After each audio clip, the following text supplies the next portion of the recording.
of Act 3. This is a little while after Macbeth has been crowned king, and they're talking.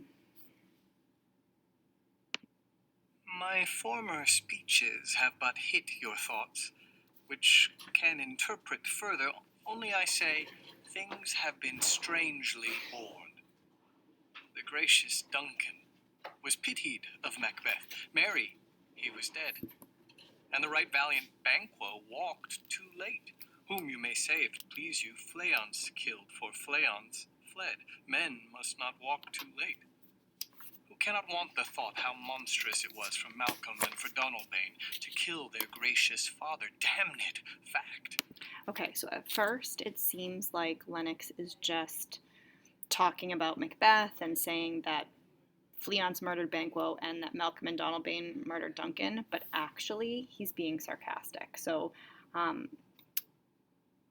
now that you know that, reading for the rest of it, I think makes a little bit more sense.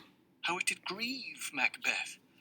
Did he not straight in pious rage the two delinquents tear, that were the slaves of drink and thralls of sleep? Was not that nobly done? Aye, and wisely too, which would have angered any heart alive to hear the men deny it. So that I say, he has borne all things well. And I do think that had he Duncan's sons under his key, as, and it please heaven, he shall not, they should find what were to kill a father, so should Fleance. But peace, for from broad words, and 'cause he failed his presence at the tyrant's feast, I hear Macduff lives in disgrace. Sir, can you tell where he bestows himself? The reason that you sort of come to realize that Lennox is being sarcastic is especially when he says, and if you were to put Duncan's sons under his key or Fleance, you would find what it is to kill a father, meaning that if you had locked up Malcolm and Donalbain and Fleance, all their fathers still would have been killed, because obviously it wasn't them killing their father. The son of Duncan, from whom this tyrant holds the due of birth, lives in the English court, and is received of the most pious Edward with such grace that the malevolence of fortune nothing takes from his high respect. Thither Macduff is gone to pray the holy king upon his aid, to wake Northumberland and warlike Seward, that by the help of these, with him above to ratify the work, we may again give to our tables meat, sleep to our nights, free from our feasts and banquets, bloody knives, do faithful homage and receive free honours.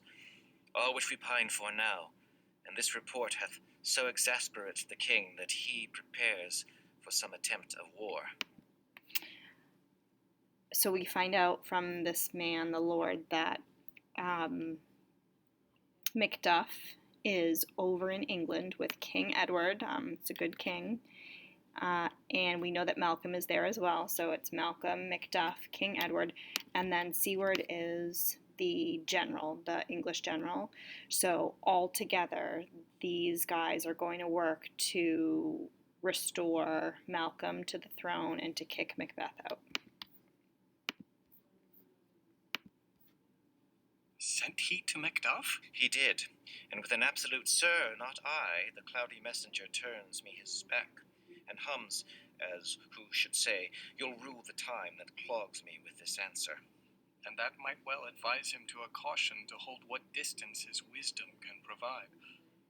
Some holy angel, fly to the court of England and unfold his message ere he come, that a swift blessing may soon return to this our suffering country under a hand accursed.